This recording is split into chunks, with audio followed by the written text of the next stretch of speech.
Et bonjour à tous et à toutes et bienvenue dans cette cinquième partie de rétrospective sur Disney.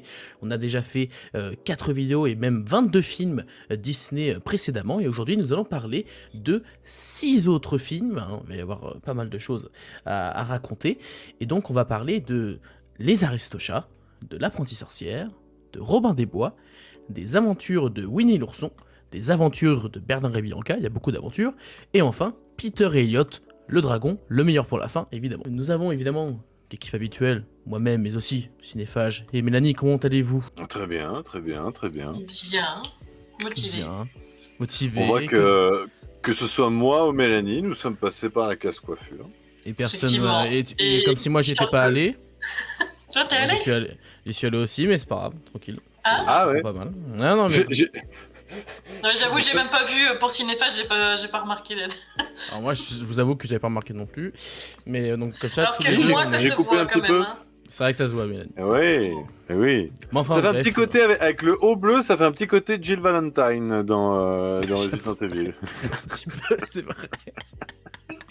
C'est un compliment ou pas? Oui. Oui, oui, oui, oui, Oui, oui, oui. oui, oui, C'est un vrai compliment. Zéro. oui, oui, oui. Je suis pas sûr. Ah non, c'est vrai. Si. C'est pas souvent, c'est vrai. Si tu veux, c'est la Lara Croft de Resident Evil. Ouais, Ah, c'est pas grave. Hein. ouais, Ah oui. globalement. Bref, trêve de blabla. Nous allons évoquer le premier film de cette cinquième partie de rétrospective. Et nous commençons directement avec Les Aristochats.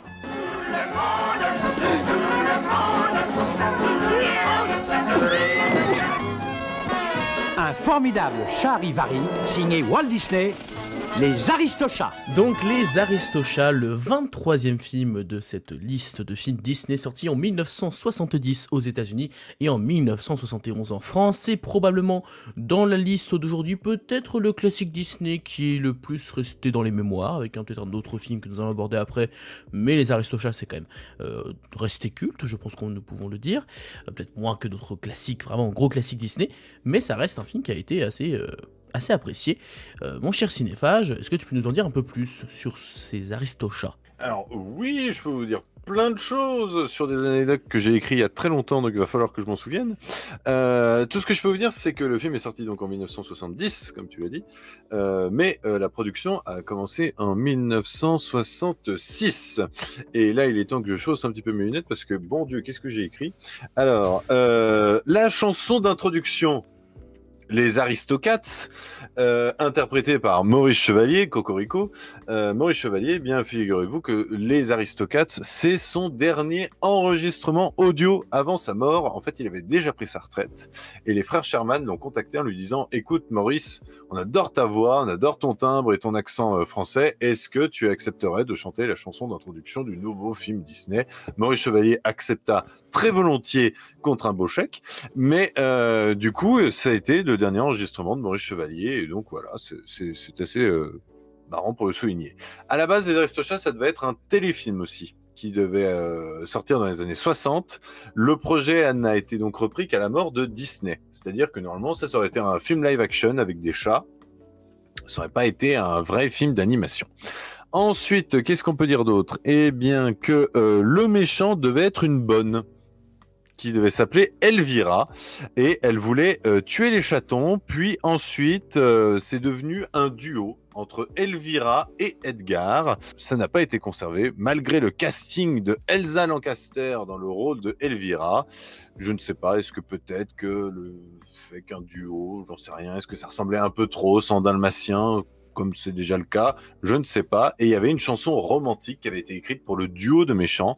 Et du coup, Elsa Lancaster, ou Lanchester, je ne sais plus, c'est l'actrice de la fiancée de Frankenstein, à vrai dire. Donc c'est Elsa Lanchester, il me semble plutôt.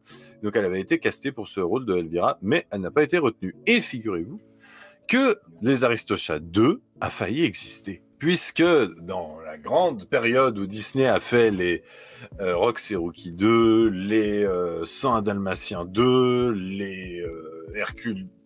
Non, pas Hercule 2. Enfin bref, tous les autres trucs en 2. Eh ben, il devait y avoir un Aristochats 2 qui devait sortir, mais a été annulé en 2005 lorsqu'ils ont mis fin au studio Disney Toon. Et l'histoire devait se passer donc sur une croisière où les Aristochats avaient visité l'Espagne et l'Écosse. Et l'histoire était à base de cambriolage et de vol de bijoux pendant une croisière. Bon, voilà.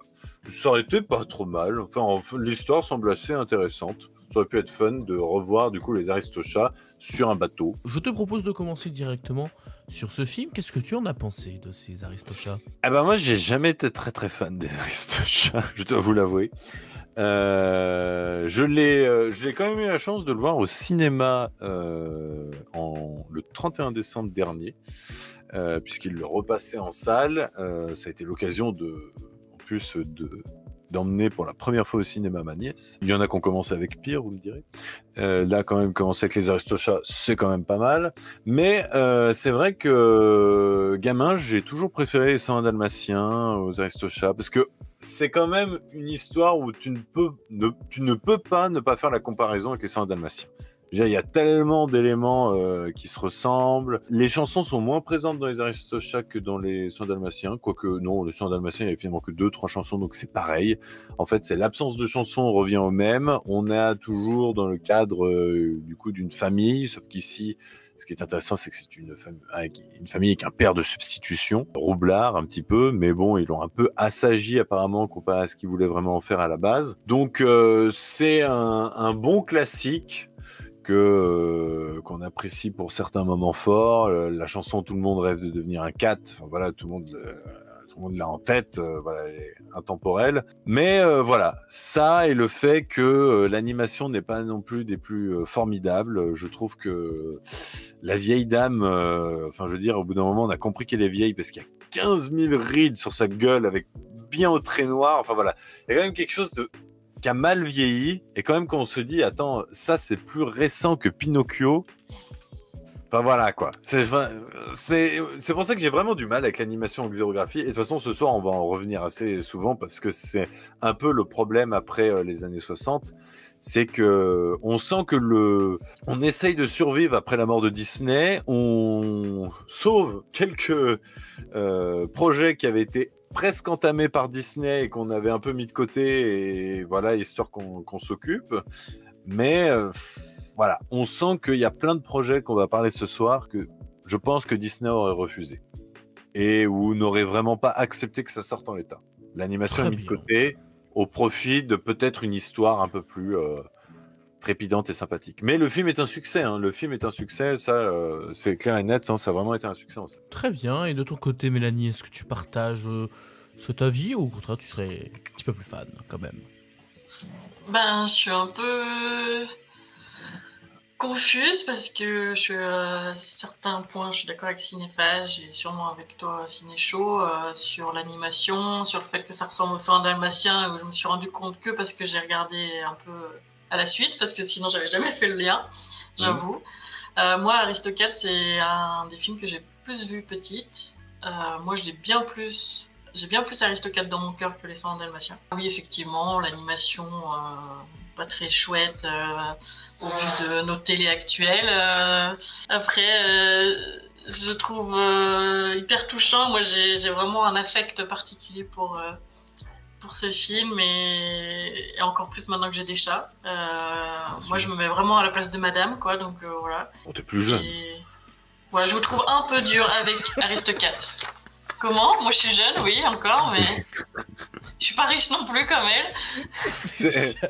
elle. Toi, t'es madame, et puis moi, je suis le vieux notaire, c'est ça?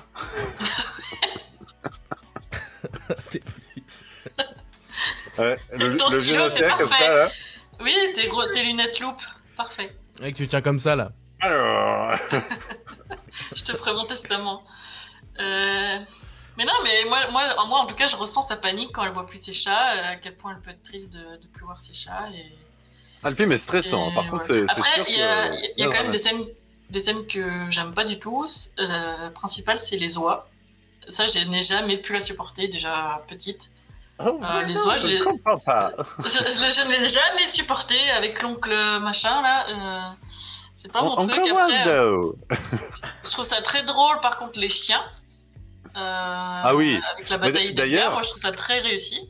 D'ailleurs, figure-toi qu'à la base, il ne devait y avoir qu'une scène avec les chiens. Et en fait, ça a Ils en ont tellement mis 2. plu qu'ils ont rajouté la scène où Edgar revenait. Parce qu'en fait, normalement, Edgar n'avait pas besoin de revenir. Voilà. Je trouve que c'est quand même un classique sympa et c'est vrai que moi, à titre personnel, j'aurais plus tendance à montrer ça que les 100 dalmatiens. Enfin, après, c'est sûr que quand j'y réfléchis, maintenant que j'analyse les deux après avoir vu les deux, il n'y a pas de méchant, il n'y a pas d'antagoniste vraiment phare comme Cruella. Il y a pas, il y a peut-être O'Malley qui marque un peu les esprits, mais sinon, c'est vrai que c'est moins impactant. Mais moi, c'est un peu la nostalgie qui fait que j'apprécie ce film. C'est vrai qu'Edgar est un peu oublié. Ah bah, clairement. oui, il a pas... Puis il a pas Très l'âme d'un lambda, méchant, comme- il est juste ridicule au final. Oui. Mais parce qu'il Et c'est- il a l'air un peu gentil, même limite sur les bords. Alors, certes, il est méchant, mais au fond, tu sens que c'est pas non plus un mec horrible, quoi. C'est juste que, voilà, il avait un peu de. Il était dégoûté, du coup, il a d'avarice, voulu un peu se ouais. venger. Mais il y a des débats qui disent est-ce que Edgar avait raison ou non.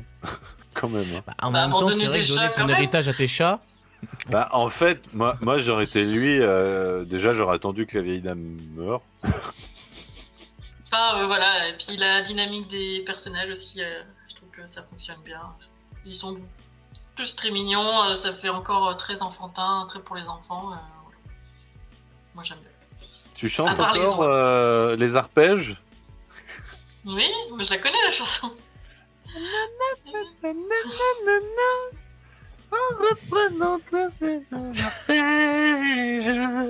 On est reparti pour la session karaoké, messieurs, dames.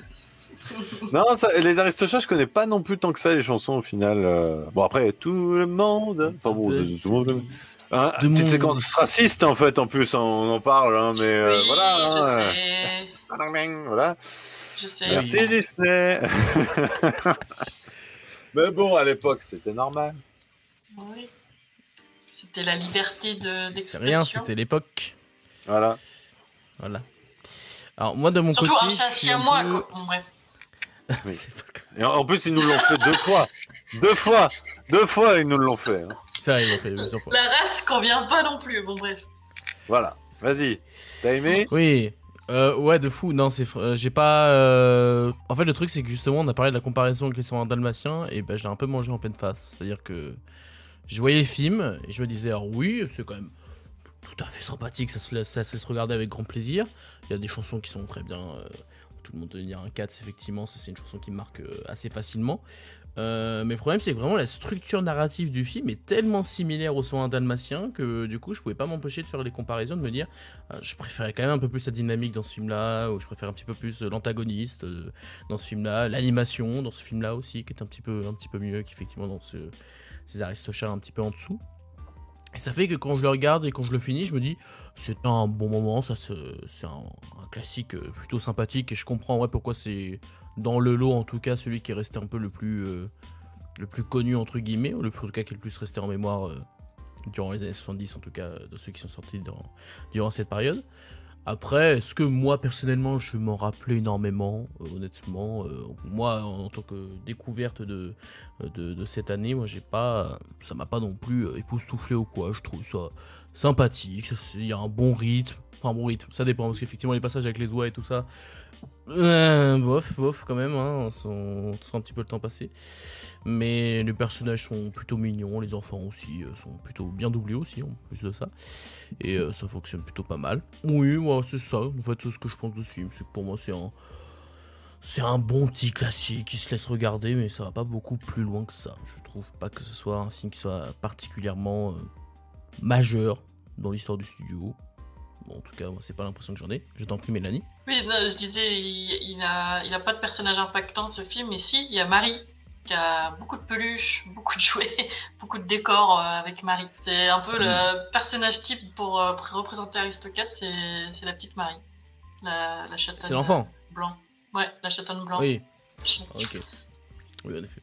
Ah, moi, c'est plus la Je viens d'y mère. repenser. Non, il Bon, n'y a c'est pas plus la mère mère. qui Ouais. ressort.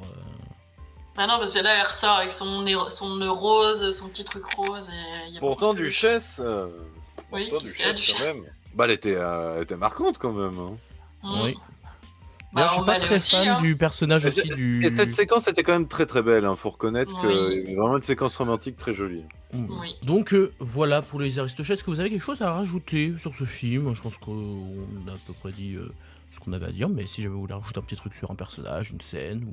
Ah, quand même, rendons hommage à Mortimer. C'est bien Mortimer, la souris. Qui ne sert à rien, peut-être, littéralement. Non, non, c'est Roquefort. Ah oui, Roquefort. Oui, Roquefort. Oui, Tiens, donc, Roquefort. écoutez ça. Ah, qui sert à rien? Oui et non, parce que quand même, c'est quand même lui, c'est grâce à lui que les chats sont sauvés, quand même. Oui. Oui, mais à la toute fin, parce que sinon il fait des bien sûr. tentatives, c'est pas... C'est pas le personnage le plus essentiel du récit, on va dire. Non. Mais c'est vrai que je rejoins Mélanie quand même qu'il y a une scène qui est très marquante en termes de stress et en termes de drama. C'est déjà forcément ça se passe en plein orage quand Madame découvre que les chats ne sont pas là, quoi.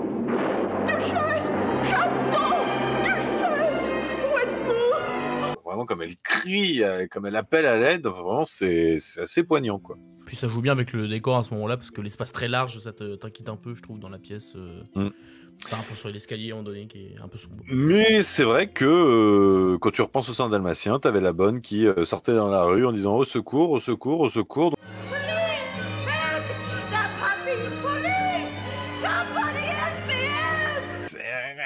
Voilà, c'est vrai que tu sens que bon, ben même ce qui marche, tu dis bah oui, mais on l'a déjà vu ailleurs. Ça fait un peu les 100 dalmatiens pour ceux qui aiment les chats, globalement. Voilà, c'est ça. Donc, voilà. Voilà. Et comme dirait Feu Vert, hasta la vista. Voilà. Ah ouais, la dernière pub, c'est ça. Hein. Franchement, sur ces belles paroles, je pense qu'on peut pas mieux conclure sur les Aristochats. Et je vous propose qu'on passe à la suite avec le prochain film.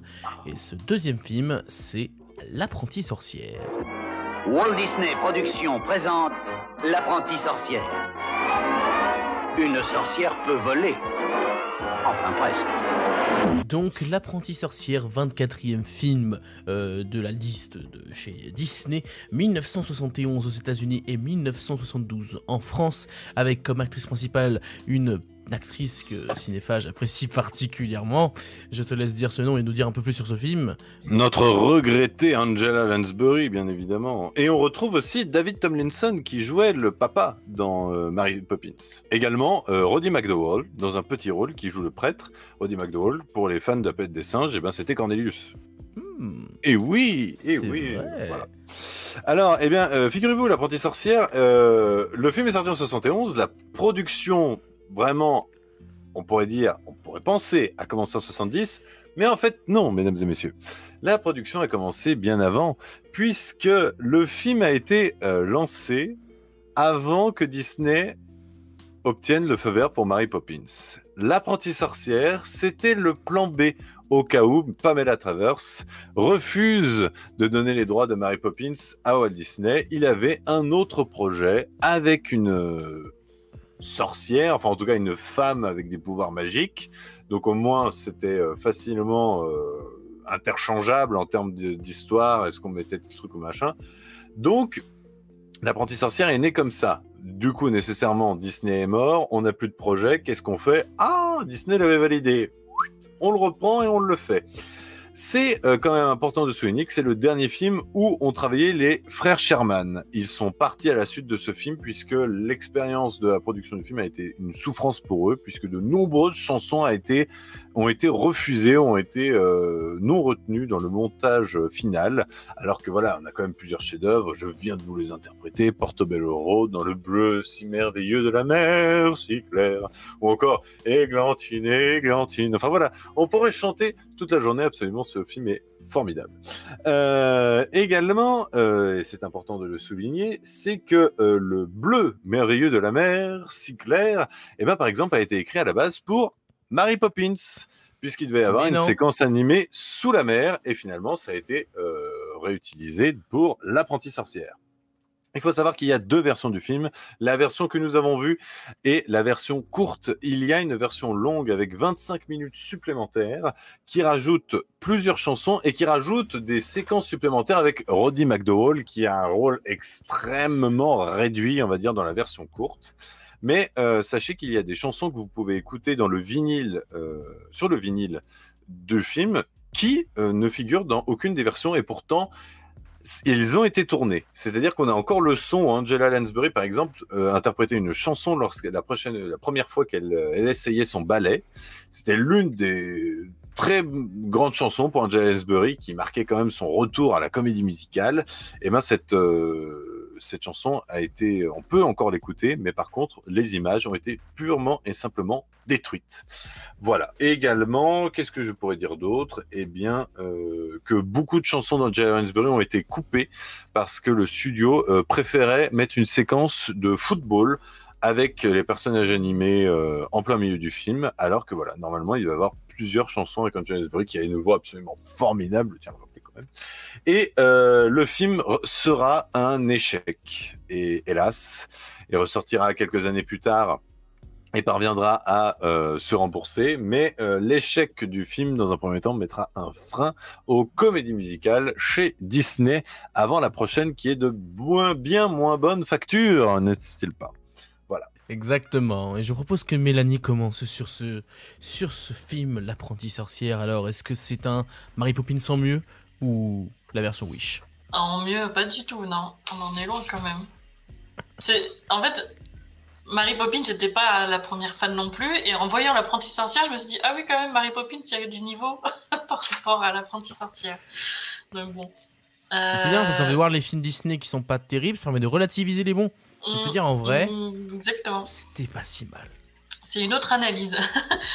En fait, je passais plutôt un bon moment. Alors, je l'ai jamais vu, petite ou plus grande, donc je l'ai jamais vu du tout.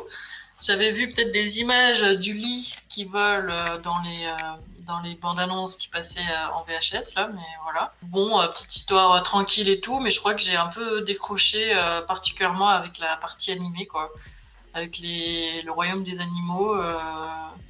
Le foot qui était vraiment franchement long et un peu inutile, j'ai trouvé. Et en plus, c'est toute une scène, je veux pas spoiler, mais qui s'avère inutile au final, d'aller dans ce livre, dans cet océan, voir ce foot, etc. Dans l'histoire. La morale, c'est qu'en fait, depuis le début, il fallait écouter le petit gamin. Ouais, ok.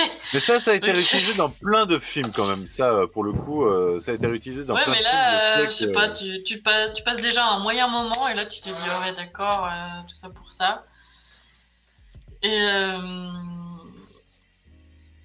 enfin, ouais, j'ai pas énormément de choses à dire. J'ai pas passé un super moment ni un très très très mauvais, donc par rapport à d'autres. Voilà, c'était sans plus.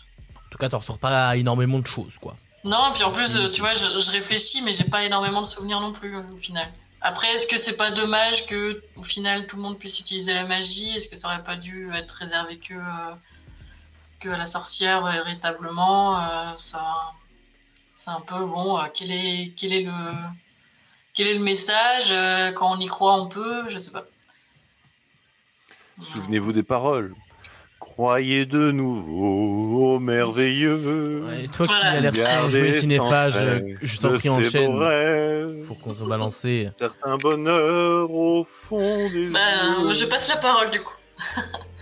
Moi, c'est vraiment, avec Mary Poppins, c'est vraiment l'un des films de mon enfance où, avec ma sœur, on se matait la VHS sans cesse, quoi. C'est vraiment, en plus, un film... je sais pas pourquoi, quand j'étais enfant, il me marquait beaucoup par les couleurs, par les costumes. En fait, je sais pas, il y avait quelque chose d'assez doudou, en fait. Et Angela Lansbury interprète bien ce genre de personnage très bienveillant. Certes, elle est un peu malicieuse, un peu sorcière et tout ça. Au début, elle veut pas les enfants, mais elle s'y accepte finalement à l'idée très rapidement. Et il y avait ce côté vraiment très chaleureux dans son personnage, encore plus, je trouve, que Mary Poppins, qui restait quand même très gouvernante britannique, voilà quoi. Là, on sent véritablement que ça devient une maman, en fait, in fine. Et du coup, la construction de cette famille de substitution, j'ai toujours trouvé ça très touchant. Les chansons, je les ai toujours trouvées dingues, mais pour moi, c'est normal parce que je trouve que les frères Sherman sont des génies. Par ailleurs, quand même, notons, il est important maintenant de le souligner, que le dernier frère Sherman nous a quittés cette année. C'est absolument triste. Surtout que c'était le lendemain que j'ai vu leur documentaire, donc ce qui continue à me faire craindre que j'ai peut-être quelque chose d'assez proménitoire. Il pense qu'il y a une malédiction autour de lui, voilà. Dès qu'il parle de quelqu'un. La semaine dernière, j'ai rêvé de la mort de Brigitte Bardot, donc si jamais quand vous regardez ce replay, Brigitte Bardot est décédée, voilà. C'est sa faute, c'est à cause de lui. C'est une capsule temporelle. On est en train de faire une capsule temporelle. Voilà. Mais voilà, L'Apprenti sorcière, en plus, je trouve que c'est quand même un film qui a beaucoup de rythme. Moi, personnellement, je trouve que le voyage, il arrête jamais, quoi. Très rapidement, il y a la scène du ballet, il y a la séquence avec le lit, il y a, du coup, on découvre ensuite le professeur Helmus, comment c'est le professeur Brown, il me semble, avec le formidable David Tomlinson qui voilà, qui chante Emilius Brown, qui chante du coup Portobello Road, voilà, chanson que vous retrouverez du coup dans ce replay, puisque Cinéchaud ne coupera donc pas le moment où je chante cette magnifique chanson.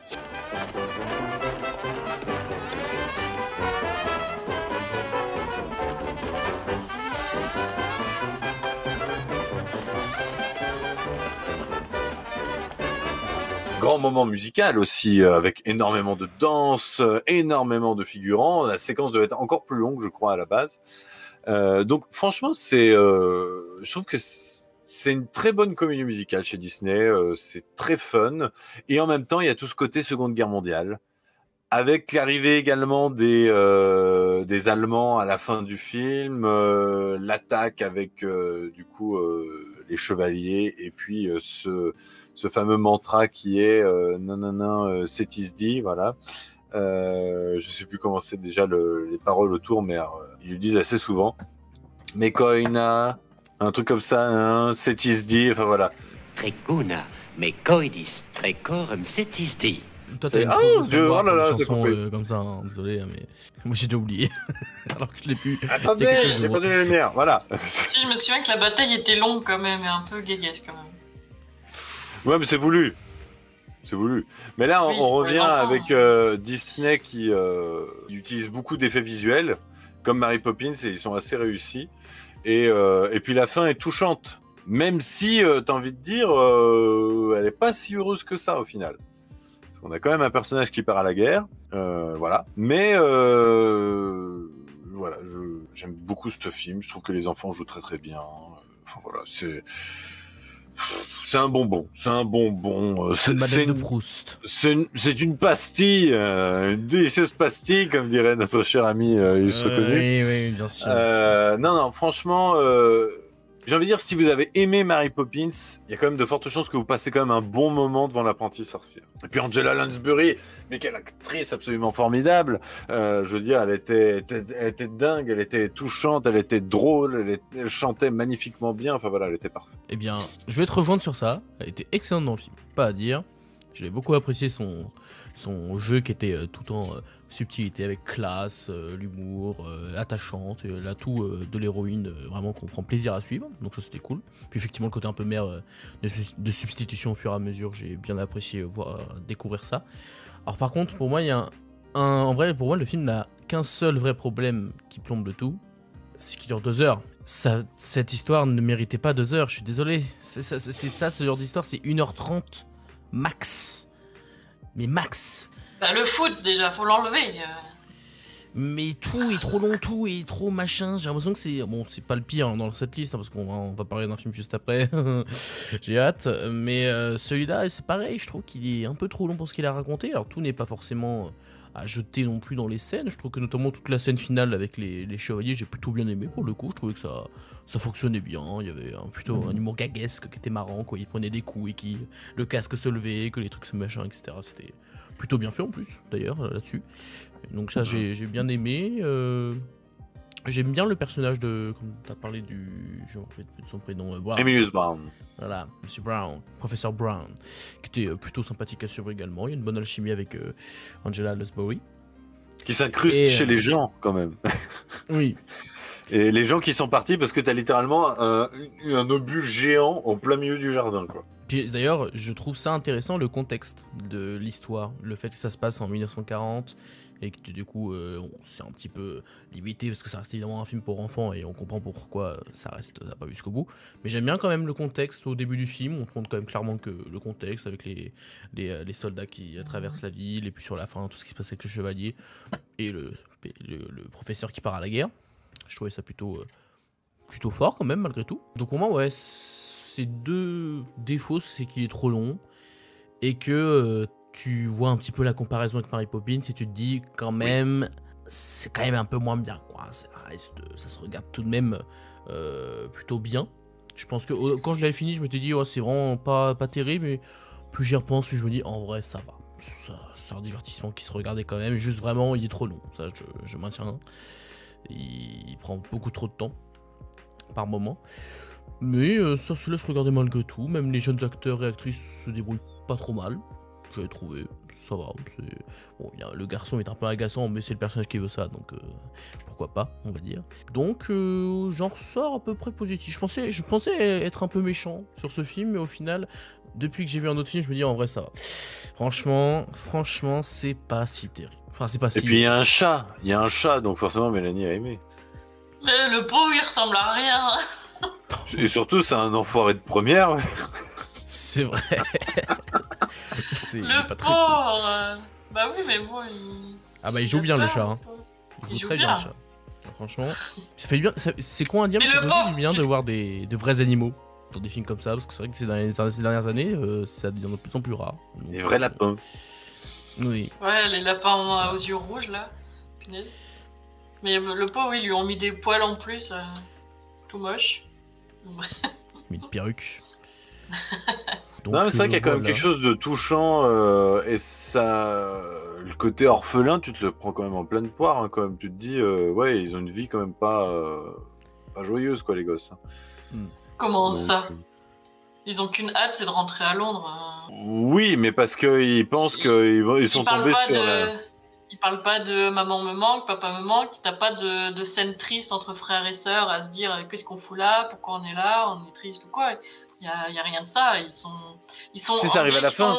Ils sont utilisés pour que les adultes fassent leur numéro. Enfin, moi je trouve pas qu'il y ait une importance énorme des gamins, à part peut-être le petit, mais qu'à la solution. Mais voilà, sinon ils font un peu figurant quand même.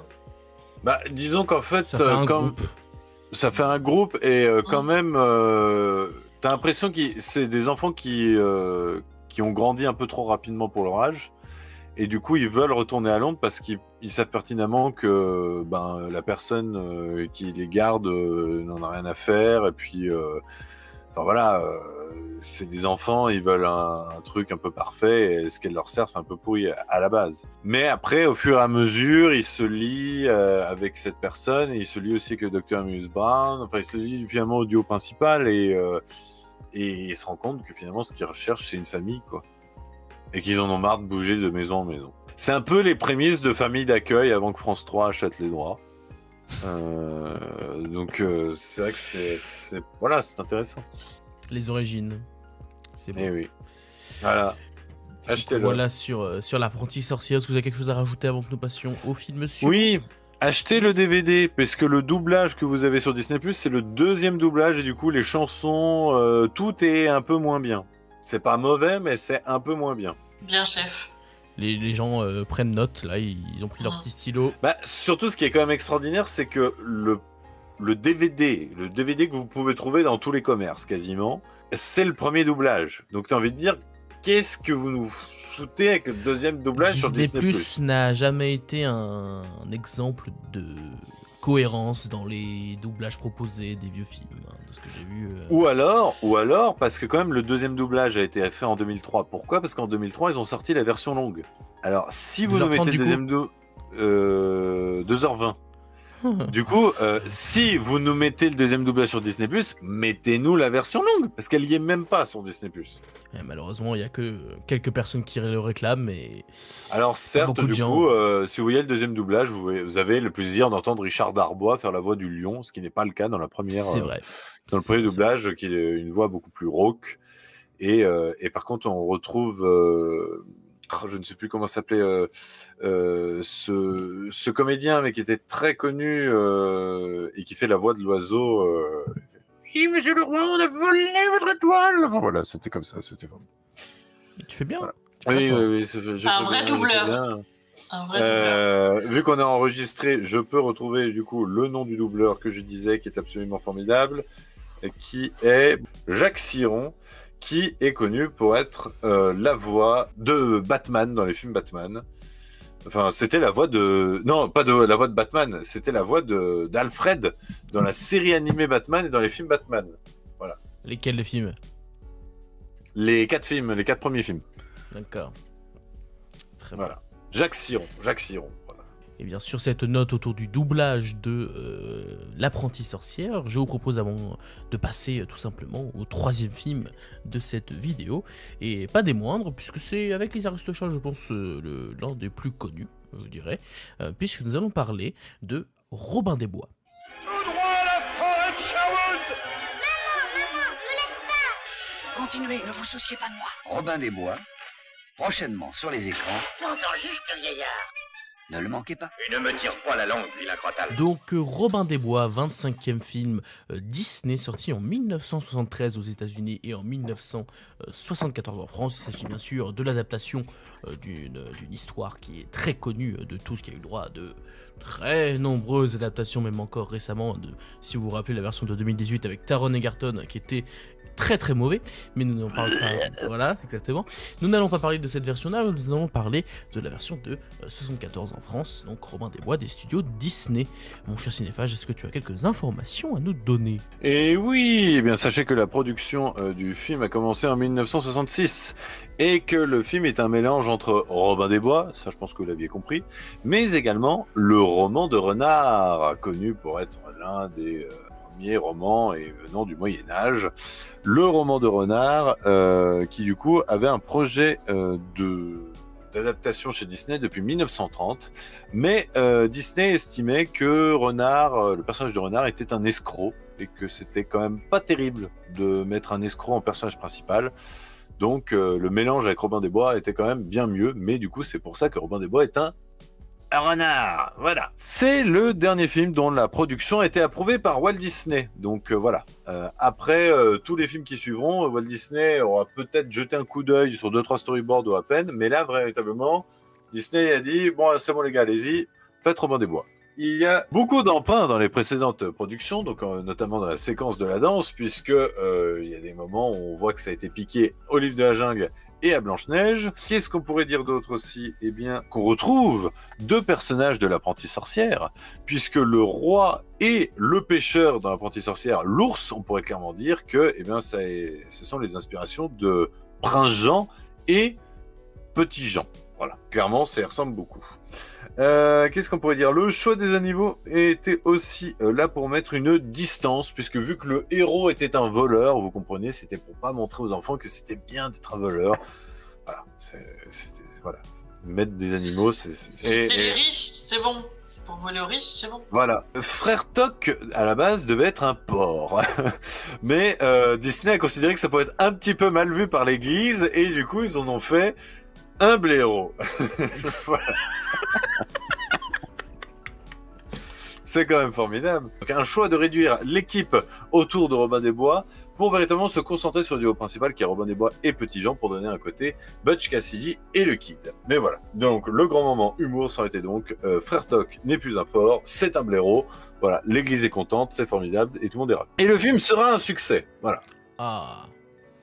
Peut-être bien aidé par le côté très déjà populaire de l'histoire, je suppose, possiblement. Bah après c'est pareil, on peut se dire quand même qu'à l'époque, la seule grande adaptation de Robin des Bois que les gens se souviennent, c'est Errol Flynn, qui commence déjà un petit peu daté. Donc, à vrai dire, Robin des Bois, c'était surtout la littérature et Errol Flynn. Bien écoutez, je vous propose que je commence sur ce Robin des Bois pour cette fois. Comme tous les films de cette vidéo et comme quasiment 90% des films que nous abordons dans cette rétrospective, je ne l'avais pas vu, évidemment.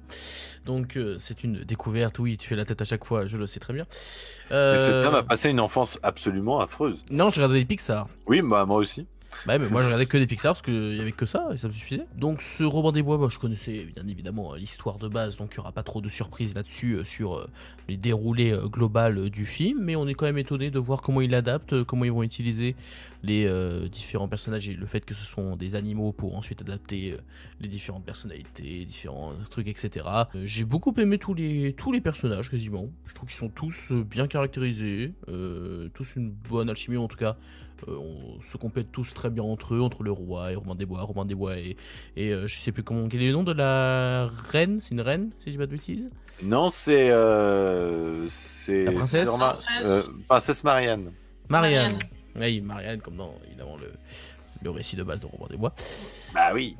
Mais excuse-moi, et c'est bon, ça arrive d'oublier des prénoms. Et comment elle s'appelle déjà la bonne? Gertrude. Ah oui, c'est Gertrude, voilà. Alors l'animation, j'ai souvenir que, enfin, j'ai trouvé que ça allait comparé à d'autres films de cette période. Honnêtement, j'ai trouvé que là, il y avait moins les coups de crayon qui se voyaient, c'était beaucoup plus fluide, beaucoup plus joli à l'œil. Donc j'ai plutôt bien apprécié cet aspect-là. Les musiques, rien que le sifflement dès le début, je le connaissais avant même, alors que j'avais pas vu le film.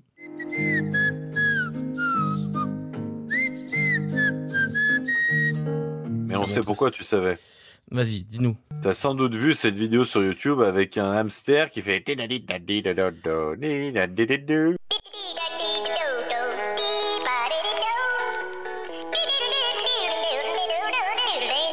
Enfin voilà, ça vient de là. Je suis pas sûr. Ah bon? Ça ne dit rien ça, tu vois. D'accord. Et ouais, comme quoi. Mais c'est tellement connu que ça a traversé au-delà de cette vidéo, c'est pour vous montrer les âges. Voilà, à travers les âges. Donc j'ai bien apprécié les musiques du film, j'ai bien apprécié l'aspect un peu plus sombre, je dirais, du film. Je suis pas non plus ultra dramatique, etc. Mais disons que quand t'arrives au à la fin du deuxième acte et début du troisième acte, on a quand même tout le passage où ils sont enfermés, où t'as le roi qui demande plus de taxes, et t'en as plein qui est à l'église. Enfin, il y a le gars du roi qui vient récupérer les sous de l'église, qui était censé être pour les pauvres. Donc c'est assez, quand même, assez, à ce moment-là, on se dit oh, waouh, quand même. La colère du prince Jean, oui, qui monte. Ah oui. Et la fin très très sombre. La fin très très sombre. Il est 9h et tout va bien. Il est 1h et tout va bien. Oh, elle est horrible, cette voix. Au secours. Aïe, aïe, aïe. Sortez-nous de là. Mais du coup, j'ai plutôt bien apprécié dans l'ensemble. C'est un film auquel j'aurais pas grand chose à reprocher. C'est pas un film qui m'a beaucoup touché ou marqué dans ses thématiques, dans ses choix de design, etc. Mais ouais, honnêtement, c'est un film... c'est bien alors. C'est un film que je considère très correct, très très bon. Juste, ouais, j'ai pas grand chose à vraiment concrètement lui reprocher, à part le fait que c'est pas une histoire non plus qui me passionne plus que ça.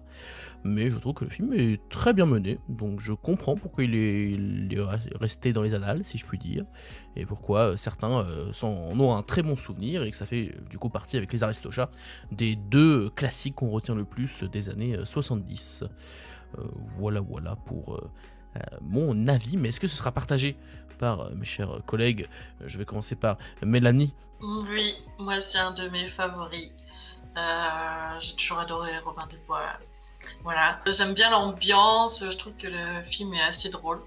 Il y a quand même beaucoup de situations comiques et bien faites, utilisant en plus les caractéristiques des personnages. J'ai toujours adoré la voix du prince Jean aussi. Je la trouve très drôle. Enfin, ça va complètement avec le personnage. La voix du shérif aussi. Moi, je trouve qu'elle est hyper reconnaissable et mémorable, la voix du shérif. J'arrive pas à faire le shérif. Tu vas faire toutes les... Bon, essaye. J'arrive pas à faire le shérif. Prince Jean, c'est... Quoi? Comment? Il dit j'arrive pas, alors que bon, ses imitations n'ont pas toujours été d'une grande... Si, bien sûr que si. Mais ouais, le shérif, c'est vraiment... C'est très nasillarde comme ça. Il commence à avoir les taxes. Les taxes. Voilà. Je trouve qu'il y a beaucoup de scènes mémorables, dont le tournoi de l'arc, du tir à l'arc, la scène de la prison aussi, et quand ils volent tout l'argent aussi. Il y a une petite tension en mode est-ce qu'il va se réveiller, est-ce qu'il va pouvoir aller jusqu'au bout. La pauvreté aussi est très bien représentée, voilà, quand Nottingham est vraiment triste et sombre et à l'agonie, quoi. Donc, moi, je le trouve hyper bien fait. Après, ce qui m'a gêné au revisionnage actuellement, c'est que effectivement, il y a beaucoup de réutilisation. À chaque fois, on se dit, bah là, ça me parle de cette scène-là, ça me parle de tel dessin animé et c'est vrai que c'est un peu dommage, ça casse l'ambiance quand t'as déjà vu plein de Disney, ça sort du truc. Je ne remarque toujours pas. C'est vrai, bah c'est parce que tu les as pas assez vus, mais... Ah bah non mais en fait je les ai vus même récemment du coup techniquement, mais je sais pas, mes yeux ils captent pas moi. En fait tu vois très bien, quand t'as Petit Jean et Gertrude qui dansent, en fait ils font les mêmes mouvements que Balou et le Roi Louis. Ça je crois que j'avais reconnu. Ça peut-être. Et j'ai trouvé des mimiques aussi de Aristocat, moi. Je sais plus quel animal, je crois une des souris, pas des souris, des lapins. Ils ont un peu des mimiques des chatons de Aristocat. Mais voilà, moi j'aime beaucoup Robin des Bois. C'est un film que je prends toujours plaisir à revoir. Et voilà, c'est un classique et with the lady. Voilà. Donc c'est très clairement validé de ton côté, mais est-ce que Cinéphage va te rejoindre dans le train de la hype, j'ai envie de dire? C'est une merde. Non, bah bien évidemment, étant un homme qui n'est qu'un homme et qui est un cliché d'être un homme, c'est évidemment quand j'étais gamin l'un des films d'animation Disney avec Peter Pan que j'ai. Et moi, comme je suis une nana que j'aime Peter Pan et Robin, ça veut dire quoi? Non, mais ça veut dire que toi t'étais pas cliché, mais moi j'étais cliché. J'étais cliché et donc nécessairement. Oui, tu adores Cendrillon aussi, hein, j'ai envie de te dire. Oui, Cendrillon sur le tard. Quand j'étais gamin, j'étais pas fan. Ah. Ouais, il faisait c'est un film de... je veux Peter Pan. Bah, en fait, généralement, c'était ma sœur qui disait bon, on regarde Cendrillon et après, on a le droit de regarder Peter Pan et Robin des Bois. Je me faisais tout un jour à voir d'ailleurs, parce que moi, c'était tout le temps en deuxième. Mais voilà. Bah, t'es né en deuxième aussi. Il s'est fait arnaquer toute sa jeunesse. Oui, enfin voilà, enfin bref. C'est l'ordre des choses. Hein. Ma sœur serait là, dirait mais non, c'est tout le temps toi qui étais en premier, enfin pas quoi. Donc non, mais Robin des Bois, c'est toujours été un film d'animation que j'apprécie beaucoup. C'est un film qui, les musiques restent dans la tête assez facilement. L'animation des années 70 fait partie des plus correctes parce que en plus de ça, le procédé de xérographie commençait à être particulièrement rodé du côté de chez Disney. Et puis voilà, il y a une panoplie de personnages absolument formidables. Le Prince Jean qui était doublé en VO par Peter Ustinov, qui était un grand acteur, connu pour avoir interprété Hercule Poirot dans Mort sur le Nil et Meurtre au soleil, si je me souviens bien. Donc voilà, Robin des Bois, c'est vraiment un très grand Disney, peut-être un petit peu réduit par l'emprunt, par beaucoup d'anciennes productions, le fait que certes l'animation est quand même mieux, mais bon, on n'est quand même pas sur La Belle au Bois dormant. Voilà, que je rappelle quand même toujours à l'heure actuelle où on en est, où on parle de film le meilleur. Visage bof, mais bon. Voilà. Non, mais moi j'ai des lunettes, je vois mieux. Mais enfin voilà, c'est... Oui, voilà. Mais du coup, voilà, Robin des Bois, ça reste quand même... c'est un film d'animation doudou, quoi. T'es toujours bien quand tu le regardes, il y a un très bon rythme. Et puis, là encore, oui, un aspect assez sombre, comme tu disais, sur la fin, et en particulier sur le fait qu'on... quand t'es gamin, tu crois que Robin des Bois est mort. Il est mort. Et en fait, non, quelle surprise, voilà, il n'est pas mort, pas du tout. Pourtant, ça dure pas longtemps, mais moi aussi j'y croyais petite à chaque fois, j'étais oh non, mais ça dure pas longtemps en vrai. Et d'ailleurs, il y a toute une séquence qui a été coupée, puisque normalement, à la base, Prince Jean poursuivait, dans un costume absolument sombre, dans un grand manteau noir, poursuivait Robin des Bois et le suivait jusque dans une église où il était blessé. Et alors qu'il s'apprêtait à l'achever, eh bien, tu as Richard Cœur de Lion qui débarque. Bonjour, comment ça va? Et qui, du coup, sauve et dit que son frère fout son frère en tôle. Voilà, ça devait être ça la vraie fin, qui aurait été, du coup, particulièrement sombre. Parce que c'est vrai que Richard Cœur de Lion, il arrive un peu sur... Bon, il arrive qu'au mariage. Oui, il arrive au mariage. Voilà. Non, oui, oui, il est de retour et voilà, tout va bien. Mais bon, en soi, est-ce que ça aurait pas été pire s'il arrivait vraiment à la fin en disant « Halte là !»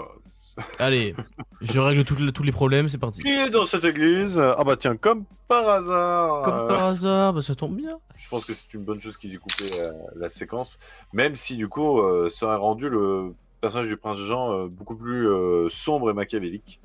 Au final, c'est bien que ça reste quand même un méchant absolument fantoche, voilà, et plutôt comique. Mais ce que j'aime bien aussi, c'est que tous les personnages ont un caractère assez franc.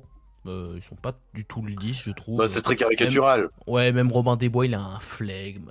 Bah, c'est très roman de renard au final. Hein. Le loup est méchant, le lion est méchant, le serpent est méchant, le renard est gentil, la poule est gentille. Enfin voilà, c'est. Et la poule se fait pas manger par le renard. Non, elle se fait bouffer par l'ours. Allez. Je voulais rajouter sur les personnages, j'aime bien aussi, j'avais jamais analysé ça, qu'en fait on arrive vraiment au plein milieu de leur histoire, je trouve. Parce qu'ils ont tous un passif, ils se connaissent tous d'avant, sans qu'on sache vraiment trop comment. Et je trouve ça chouette, ça fait pas « Bonjour, on vous raconte une histoire, alors voici Robin ». C'est vraiment, ils ont déjà eu un passif, ils ont déjà vécu des choses, et du coup je trouve ça cool, et ça augmente leur complicité entre eux, je trouve. Et oui, et l'amour impossible en disant « Mais non, Gertrude, il ne m'aime plus, c'est impossible, regardez-le, il doit forcément en aimer une autre. » Alors qu'il n'y a personne d'autre. Enfin voilà, mais... Dans tous les cas, je pense que vous avez compris, on a tous validé ce film, c'est clairement un excellent classique de la part de chez Disney. Un peu oublié. L'un de ceux qui ressort le moins, mais tout de même... on peut l'entendre ici et là, de temps en temps. Mais c'est vrai que c'est un peu éclipsé par le Disney d'avant et le Disney de la décennie 90 qui forcément vont après prendre toute la lumière. Toute la lumière, merci. Je vous en prie. Merci. Je vous propose qu'on passe au 4e film de ce soir. Alors, c'est pas techniquement le prochain film de la liste, mais c'est le prochain film en termes de date de sortie. On vous expliquera ça juste après. Je vous propose qu'on enchaîne avec le 4e film, et ce 4e film, il s'agit des aventures de Winnie l'ourson. Leur tout premier long métrage, soigneusement restauré, afin qu'il retrouve son caractère original. Les aventures de Winnie l'ourson, maintenant disponibles en vidéo. Donc les aventures de Winnie l'ourson, techniquement c'est le 28e film de la liste, mais nous en parlons en premier, puisque c'est sorti en 1977, et plus exactement c'est un ensemble de 3 moyens-métrages qui sont tous les 3 sortis, enfin en tout cas pas sortis, mais en tout cas qui ont été réalisés en 1966, en 1968 et enfin pour le dernier en 1974. Donc on peut même dire que c'est sorti avant, techniquement. Bien évidemment. Voilà. Mais c'est du coup sorti en 1977 pour ces 3 moyens-métrages qui ont été assemblés ensemble grâce à des petites transitions à travers le livre, dont on pourra reparler, que je trouve plutôt pas trop mal fait en plus pour le coup. Bref, mon cher cinéphage, est-ce que tu as quelques petits éléments à nous rajouter ? Bien sûr. Alors, du coup, vu qu'on est sur des moyens-métrages qui datent d'avant les années 70 pour la plupart, les chansons sont signées les frères Sherman.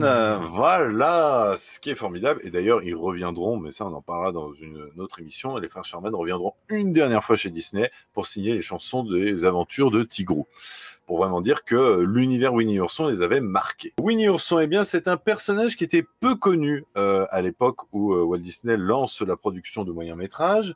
Il a été créé par Alan Milne. Le choix de moyens-métrages plutôt que d'un film vient de Walt Disney lui-même. C'est le premier choix qui ne sera pas respecté du coup des studios de Walt Disney, puisque finalement, ils en feront un film en regroupant 3 moyens-métrages. Ces moyens-métrages étaient généralement diffusés avant un long-métrage Disney. Ça pourrait être un long-métrage d'animation ou un long-métrage film, ou des fois ils étaient diffusés directement à la télévision.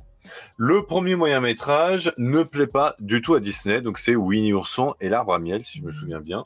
Et du coup, Walt Disney décidera de stopper toutes les autres productions de Winnie l'ourson en 1966. Choix qui ne sera donc pas respecté par les studios Disney, qui lanceront du coup d'autres productions dès lors qu'il sera décédé. En 68, du coup, on lance un deuxième moyen-métrage qui sera donc Winnie l'ourson et le vent.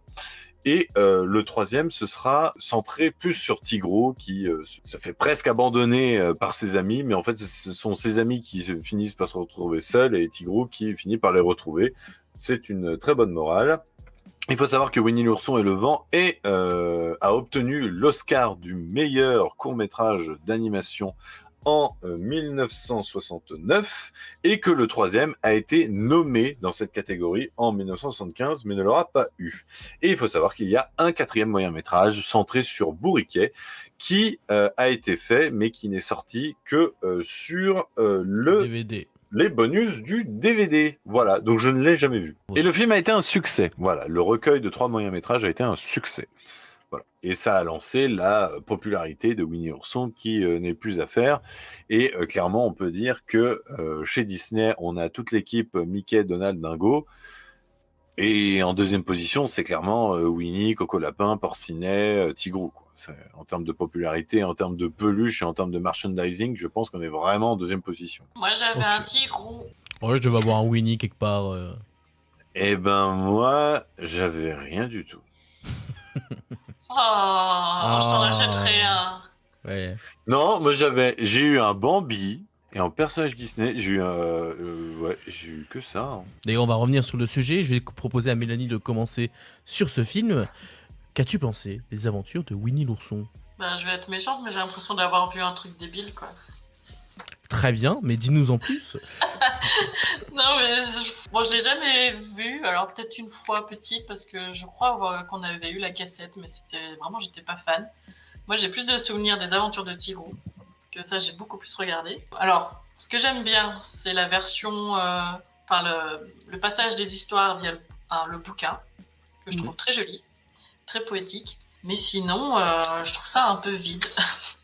Alors, ça fait pour enfants très petits, je trouve, mais quand tu regardes, quand tu as grandi un peu et que tu regardes, voilà, et comme j'ai pas d'attache, cette fois, j'ai pas d'attache nostalgique, j'ai pas... Alors, il y a une super blague, par contre, de la chouette, là, du hibou, c'est la cousine machin chouette.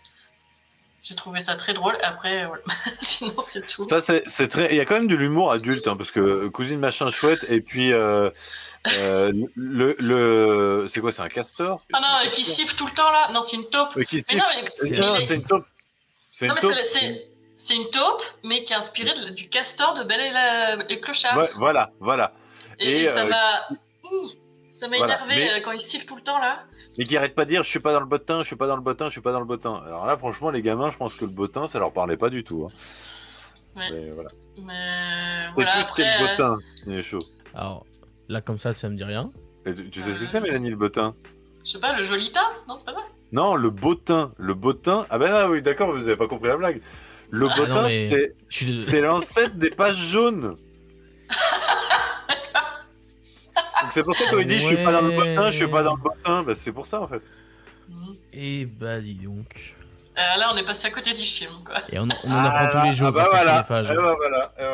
Je sentais bien ce que je disais. Je sentais bien parce que j'avais dit la blague, j'ai dit la blague et je vous ai vu regarder en faisant. Moi j'ai noté Rat, le running gang de la taupe. J'ai fait Rat, tu vois, ça m'a saoulé. Bref. En fait, j'arrive pas à faire, c'est quand même difficile à faire le. J'arrive pas à faire le sifflement. Hein. Bon, après, chacun, les persos, voilà, ils ont bien leur caractère. C'est mignon, mais un peu vide et parfois très débile. Voilà. Oh, Winnie. Non mais Porcinet, il se fait voler sa maison qu'il a depuis ses grands-parents. Ah, mais oui, trop triste.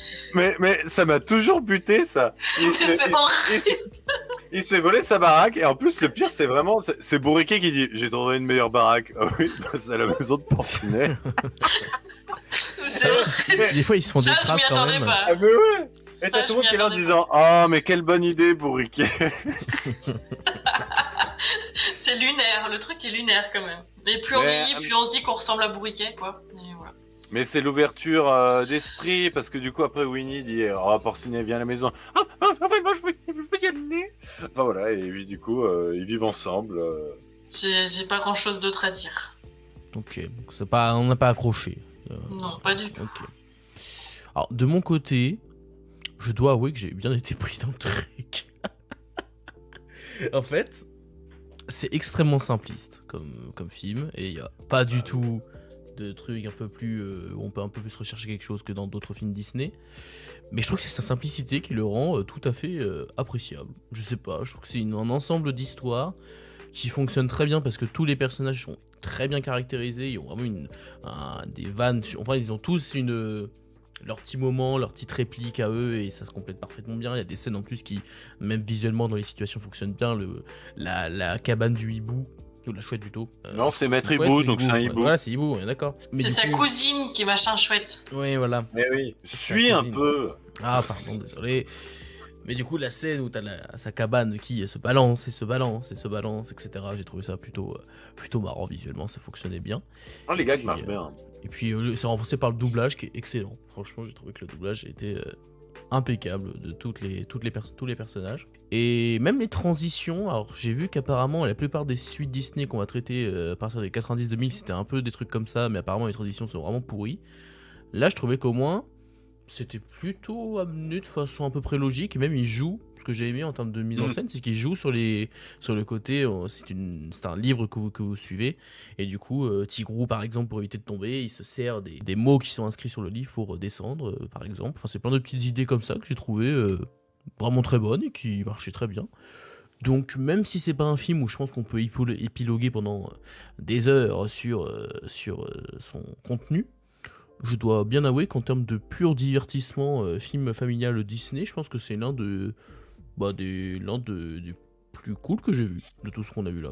En tout cas, de pure petite fable, petite histoire racontée, etc. Donc j'ai vraiment bien apprécié ce film qui m'a bien surpris. Je pensais pas que j'allais apprécier comme ça, mais c'était très drôle. En même temps, je l'avais vu juste après un autre film qu'on va aborder après qui était plus compliqué. Donc peut-être pour ça que j'ai un peu plus pris mon pied, mais j'en dis pas plus. Mon cher cinéphage, de ton côté. Bah inévitablement j'ai grandi avec ce film-là, Winnie Ourson, et du coup ces personnages. Pareil, je te rejoins sur le fait que la narration est particulièrement fluide pour que ce soit un recueil de 3 moyens métrages, parce que finalement quand tu es enfant, je vous confirme que tu ne réalises pas que tu as 3 histoires différentes. Voilà, en plus c'est assez encerclé sur l'amitié entre Winnie Ourson et Jean-Christophe. Et donc c'est assez joli. L'humour fonctionne encore bien, il y a pas mal de gags visuels qui sont assez encore efficaces. L'abeille qui fait...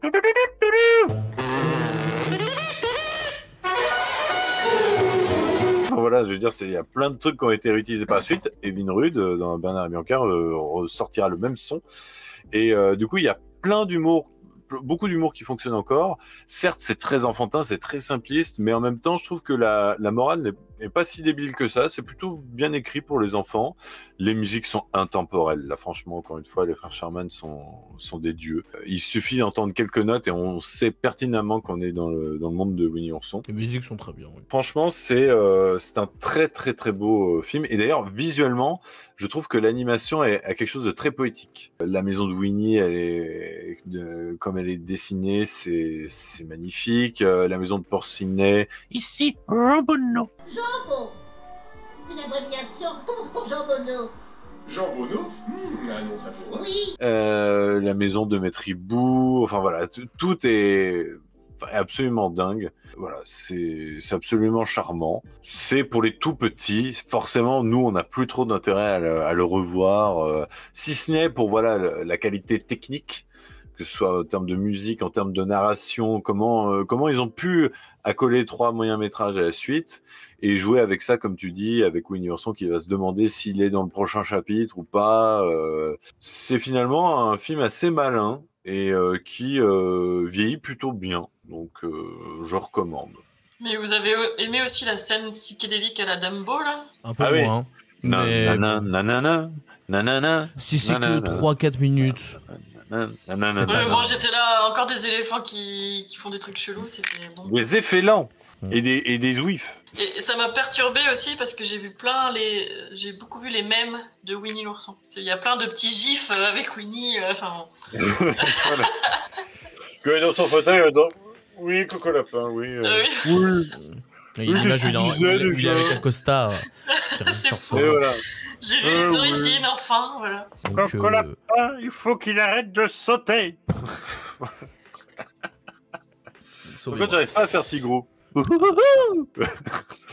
Je propose que nous coupions court sur les aventures de Winnie l'ourson. Comment ça nous, on n'a rien demandé. Hein. Mais si, c'est vous. On n'a rien demandé, et à moins que vous ayez quelque chose à rajouter sur ces aventures de Winnie l'ourson, je t'en prie. Véritablement, si vous avez grandi avec Winnie l'ourson, je sais que ce film est passé complètement inaperçu, mais regardez le film Jean-Christophe et Winnie avec Ewan McGregor. C'est un ravage émotionnel total. Parce que véritablement, quand vous avez grandi avec Winnie l'ourson et que du coup vous voyez, on va dire c'est Toy Story 3 en live action, quoi. Et du coup, Jean-Christophe qui retrouve ces personnages-là de son enfance et la thématique sur le temps qui passe et est-ce qu'on peut oublier ou pas ce qui a caractérisé notre enfance. Voilà, je ne m'en suis jamais remis. C'est un film, voilà. Enfin, un remake live action qui n'est pas un remake en soi, mais du coup qui apporte une belle continuité à l'œuvre d'origine. Véritablement, Mais peut-être... Peut-être qu'à la fin de cette rétrospective, nous serons motivés, nous parlerons des remakes Disney, c'est possible. Oui, et puis des suites, parce qu'on pourra parler du retour de Mary Poppins et puis du remake de Peter Elliott le Dragon que je n'ai jamais vu et qui paraît qu'il est bien meilleur que l'original. C'est pas bien le croire. Pardon, excusez-moi, on en parle après. J'ai repensé mon avis. Donc, je propose qu'on passe à l'avant-dernier film de cette vidéo, et ce film, il s'agit des aventures, encore une fois, sauf que cette fois-ci, c'est les aventures de Bernard et Bianca. C'est un feu d'artifice de rire et de surprise. Mayday, Mayday. Ne manquez pas un grand dessin animé de Walt Disney à vous couper le souffle. Les aventures de Bernard et Bianca. Donc les aventures de Bernard et Bianca, qui est donc techniquement le 26e film de la liste, qui est sorti en 1977, aussi bien aux États-Unis qu'en France. Mon cher Cinéphage, est-ce que tu as quelques informations à nous donner avant que... Oui, et j'ai des informations de premier ordre qui vont vous choquer. Oui, alors figurez-vous que le film a commencé sa production en 1973. Alors c'est pas ça qui va vous choquer, rassurez-vous. Tout d'abord, c'est l'adaptation des romans de Marjorie Sharp, dont les droits ont été acquis en 1962. La première version du scénario de Bernard et Bianca devait se passer en Sibérie, où Bernard et Bianca devaient sauver un enfant sur fond de régime totalitaire. Mais Disney désapprouva et considéra que le côté politique était peut-être un petit peu trop lourd pour les enfants. Je pense qu'il n'avait pas tort. Grosse incohérence de film. Savez-vous qu'il y a une grosse incohérence? Est-ce que vous l'avez remarqué? Indice, elle est vers la fin. Vas-y, dis-nous, parce que moi ça me vient pas à l'esprit. Il n'y a pas de vague dans un bayou. Donc forcément, quand ça remonte à la surface, il n'y a pas de vague. Dans un bayou, ce n'est pas possible. Voilà, c'est techniquement pas possible. Et là, par contre, je vais vous choquer. Ok, vas-y. Figurez-vous que la méchante de Bernard et Bianca devait être Cruella d'Enfer. Ça me choque pas tellement, parce qu'en fait, il y a des ressemblances. C'est un sous-Cruella, donc... Mais Disney refusa, puisque la politique de Disney n'était de ne pas faire de suite. On peut dire qu'ils ont beaucoup changé. Ouais. Voilà. Oh là là. C'était le bon vieux temps. Ah, n'est-il pas. Mais ça aurait été une suite de fou, un truc complètement différent en plus. Surtout que c'est absolument logique, puisqu'on se retrouve quand même avec un personnage qui est avide d'argent, n'aime pas les animaux et déteste les enfants. Enfin voilà. Ça aurait changé que plutôt que ça soit l'enfant du héros principal du premier. Bref. Ok, bah je propose que tu commences du coup sur les aventures de Bernard et Bianca. Eh ben Bernard et Bianca, c'est un film que j'aimais beaucoup étant enfant. Alors j'ai toujours préféré sa suite, dont on parlera un peu plus tard, dont l'introduction était absolument folle. Tu découvriras, Nico, l'introduction est complètement dingue. Hein. C'est le travelling le plus impressionnant de l'animation. Ah ouais. Voilà. Voilà. Avec une musique tin. Ah ouais, c'était un truc de dingue. T'étais là en disant ouais, Bernard et Bianca. Voilà, quand on était gamin, c'était formidable.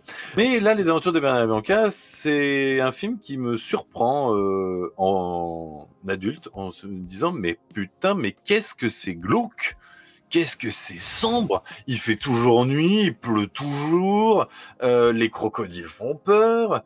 La petite fille, tu te dis mais à tout moment elle pourrait mourir. C'est un film particulièrement sombre pour Disney et surtout à cette période-là. Et pourtant, le film a été un énorme succès. C'est le plus gros succès de Disney des années 70. Et par ailleurs, c'est un film que beaucoup de gens de cette génération te citeront toujours en exemple. Voilà. Bernard et Bianca, c'est un film qui a énormément marqué, que ce soit en termes de musique, en termes de personnages, évidemment. Le personnage secondaire d'Evin Rude, tout le monde le connaît. Voilà. Et fait beaucoup rire. L'Albatros aussi, très drôle. Une belle parodie des compagnies aériennes. Et puis Bernard et Bianca, dont Bernard qui était doublé par quand même l'immense Roger Carrel, qui avait fait la voix d'Astérix, entre autres. Et de Winnie aussi, on a pas parlé tout à l'heure. Et de Winnie, de Coco Lapin, et de Porcinet. Enfin, oui, il a fait beaucoup de voix. Et du coup, Bernard et Bianca, c'est certains films dont l'animation est très en deçà. Pourtant, si vous lisez les analyses techniques, on vous dira que la xérographie était à son paroxysme, c'est-à-dire que vraiment ils avaient fait en sorte d'éviter qu'il y ait vraiment de gros traits noirs de transition, que voilà, les personnages sont vraiment inscrits dans leur univers, on n'a pas l'impression de voir des personnages rajoutés sur un fond. C'est vrai que du coup je trouve qu'il y a une sorte d'homogénéité entre le fond et les personnages qui fait que ça, il y a quand même quelque chose d'assez qui marche plutôt bien là-dessus. Mais véritablement, le film fonctionne pour moi surtout sur l'ambiance, sur son histoire qui est quand même assez fascinante à suivre. On est vraiment bien pris, le rythme est épatant. Et le fait que d'avoir choisi le célibat entre Bernard et Bianca et du coup de créer une relation amoureuse entre eux, puisqu'à la base, dans le film, ils devaient être déjà mariés, et ben ça apporte une histoire un petit peu plus croustillante, du coup un attachement un peu plus facile envers ces deux personnages qui se découvrent et qui vont devenir amoureux. Bianca d'ailleurs qui sera doublée en VO par Eva Gabor qui avait doublé Duchesse dans Les Aristochats. Il y a quelque chose d'assez similaire dans ces deux personnages, d'assez voilà classe, mais en même temps du coup aimant le petit peuple. Voilà, elles aiment bien les bad boys. C'est bien. Enfin bon, Bernard est pas du tout un bad boy, hein, mais disons que ce n'est pas quelqu'un de la même classe. Mais voilà, c'est un film d'animation qui, je trouve, est un peu sous-estimé à l'heure actuelle et qui quand même délivre de très bons moments, même si voilà, Médusa a un petit côté sous Cruella, même si on pourrait dire qu'elle a quelque chose de plus pervers au final.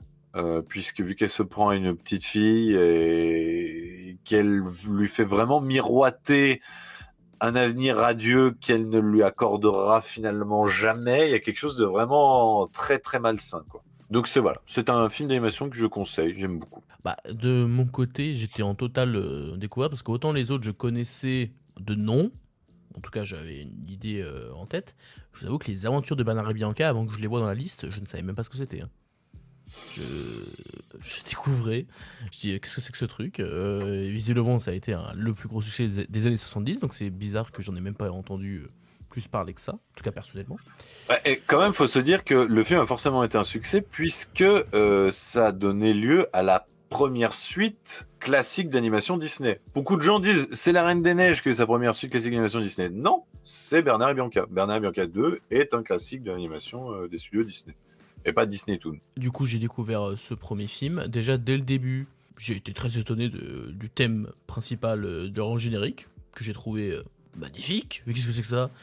C'est magnifique, l'orchestration, le passage où ça fait tous ensemble. Enfin, c'est assez épique, presque. Alors, ça fonctionne très bien dès le début, donc déjà, ça m'a... Un petit extrait, maintenant.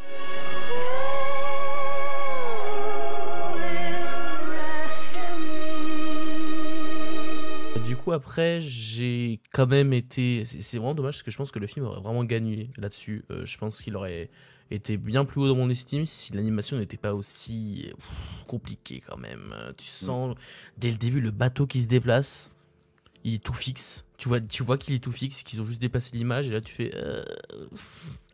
C'est quand même un petit peu dommage parce que franchement, sinon, tout le reste... à la limite, je dirais que toute la partie sur dans le bayou à la fin était un poil longue. Parce que j'ai beaucoup plus aimé la première partie, où ça enchaînait assez bien les situations, la partie enquête et tout ça. Surtout le passage où la petite fille est face à la fenêtre et qu'elle est en train de pleurer parce qu'elle a pas ses parents et qu'il y a le chat qui essaie de la rassurer. C'est une scène que j'ai trouvée, effectivement, comme tu l'as dit, c'est dur, quoi. Franchement, c'est dur.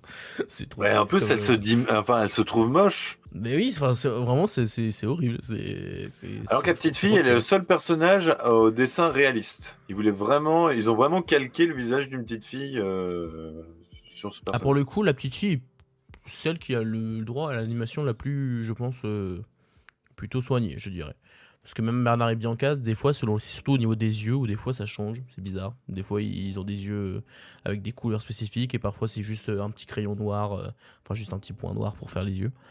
C'est assez spécial. Et honnêtement, j'aime bien la chimie entre les deux. Je trouve que oui, la musique est très très bonne. Ouais, juste la partie sur la fin que j'ai un petit peu moins aimé, peut-être un petit peu plus longue, mais honnêtement, ça a été, je pense, l'une de mes plus grandes surprises dans cette rétrospective. Parce que vraiment, pour le coup, je l'attendais pas du tout. Parce que je connaissais pas du tout, donc j'avais pas d'attente particulière par rapport à ce film-là. Et ça m'a beaucoup surpris. Et certaines scènes m'ont vraiment touché. J'ai trouvé que ouais, c'était assez touchant par moments et que l'évolution du personnage de la petite fille notamment est très bien faite. Et j'ai beaucoup apprécié ça. Mais en tout cas, voilà, ça a été une de mes de belles surprises de cette rétrospective. Et moi, personnellement, c'est aussi, il y a des gens qui ne l'auraient pas vu dans ceux qui regardent, c'est l'un de ceux que je recommanderais le plus à avoir en disant... Vous attendez pas grand chose, c'est pas non plus un chef-d'œuvre ou quoi, mais c'est vraiment un film qui effectivement peut être considéré comme sous-estimé. Et de ton côté, Mélanie, est-ce que tu es tout aussi enjouée que nous ou pas du tout? Alors moi, Bernard et Bianca, c'est spécial. Petite, je l'ai pas beaucoup vu, je l'appréciais pas spécialement. Et je me suis remise à le voir plus vieille, plus âgée, quand surtout on vendait la suite, que j'ai jamais vue encore. Je m'étais dit tiens je vais revoir Bernard et Bianca et j'étais là en fait mais il est hyper sous-estimé, c'est super bien l'ambiance et tout, vraiment original, etc. Et ouais la complicité entre les deux souris vraiment touchante, etc. Et du coup là je l'ai revu là. Donc effectivement, ça a un peu vieilli, les couleurs sont assez ternies. Je suis moins emballée du coup que ce que je m'attendais parce que je l'avais revu il y a pas longtemps et j'avais trouvé ça un banger, le truc, le film le plus sous-estimé de Disney, et en fait, pas tant que ça. Je pense que je m'étais un peu emballée. Donc j'étais un peu déçue au revisionnage pour cette rétrospective. Oui. Je dis rétro sinon. Après, il y a des trucs mythiques, il y a des scènes, l'Albatros, pour moi c'était un peu mythique. La scène de la grotte aussi m'avait souvent angoissée. Il est bien, mais c'est vrai que petit, c'est un peu effrayant, je trouve. Je sais pas si on comprend tout en plus quand on est petit, si on comprend vraiment tous les enjeux. C'est assez complexe quand même. Tu te dis bon bah une orpheline qui est enlevée pour faire un truc bizarre pour un caillou. Enfin bon, c'est un peu spécial et j'ai capté que le bateau où elle vit, la petite et la méchante, c'est le bateau qui fait un petit tour à Disney vers la maison hantée. C'est le même. Je savais pas pourquoi il y avait un bateau blanc comme ça avec des grosses roues là sur le côté. Et ben, ça vient de ce film-là, a priori. Va falloir que j'aille à Disneyland avec Mélanie, parce que du coup, Mélanie va dire alors ça, c'est ça. J'ai fait ah, mais oui. En fait, Mélanie, c'est la guide. Oui. Non, mais de toute façon, je l'ai dit, hein, la prochaine fois que je vais à Disneyland, parce que je n'avais pas prévu d'y retourner, j'y vais avec Mélanie, ça c'est sûr. Bon, pour revenir à Bernard et Bianca, je trouve qu'il y a beaucoup de scènes effrayantes à pas montrer à tous les petits, mais quand même un peu plus vieux ou adulte, ça s'apprécie quand même. Ouais. Et surtout, j'avais oublié à quel point l'introduction était glauque. Les bruits de la nuit, un bateau, deux crocodiles, une jeune fille... Pour une fois qu'on n'a pas le générique aussi, là, pendant des plombes. Ah ouais, rien du tout. Là, on est tout de suite dans l'histoire. Ah oui, c'est ça qui m'a choqué. Qui jette la bouteille. Il n'y a pas de musique dès le début. D'habitude, il y a toujours un fond bien... Et là, il y a...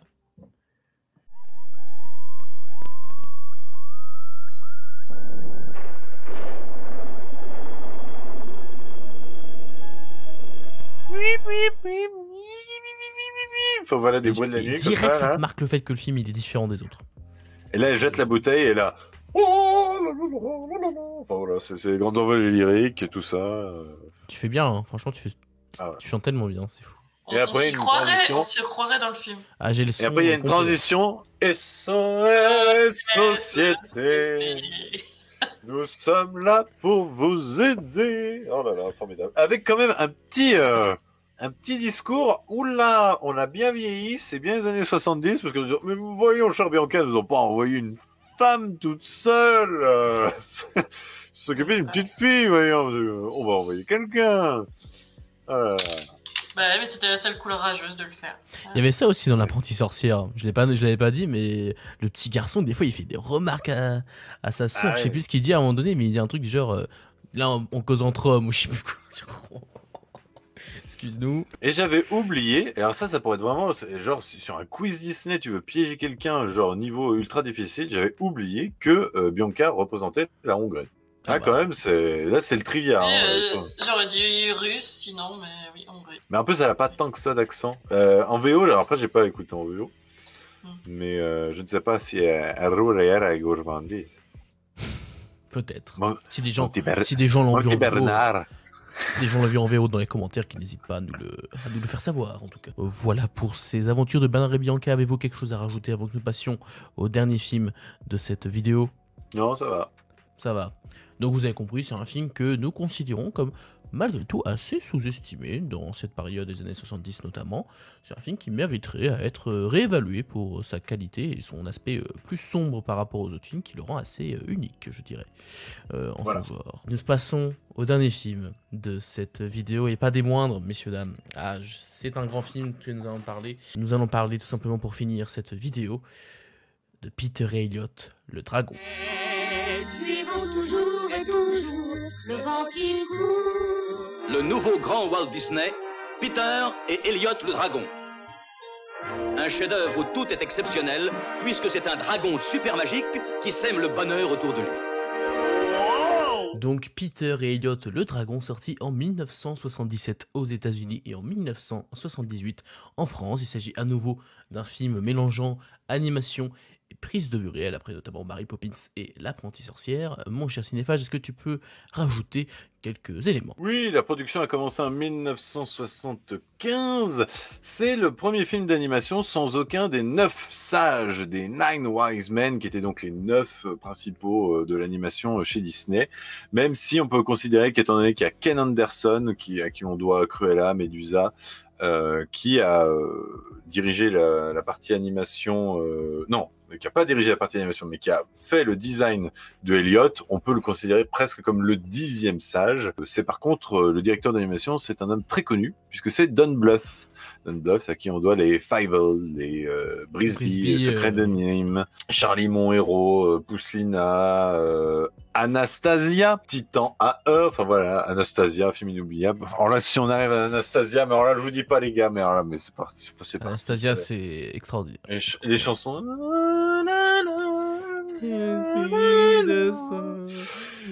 Loin du froid de décembre. Voilà. Mais nous n'en parlerons pas parce que ce n'est pas un Disney, même si on pourrait croire, parce que beaucoup de gens pensent que c'est un Disney, mais non, ce n'est pas. Et que maintenant vous pouvez le voir sur Disney+. Oh. C'est l'ironie, c'est le compte de l'ironie. Enfin bref. À la base, Elliot devait rester invisible. Ça aurait été pratique. Ça aurait été très chiant. Voilà. Ça aurait été mieux. Et donc le seul travail d'animation a failli ne pas exister, mais ils sont quand même dit que le problème de l'invisibilité, c'est que c'est quand même peu vendeur pour des peluches. Donc du coup, ils l'ont animé. Ils se sont basés évidemment sur les dragons plutôt orientaux et qui ont ce côté très positif. Voilà. Disons qu'en Chine, le dragon est un animal positif et non pas un animal destructeur.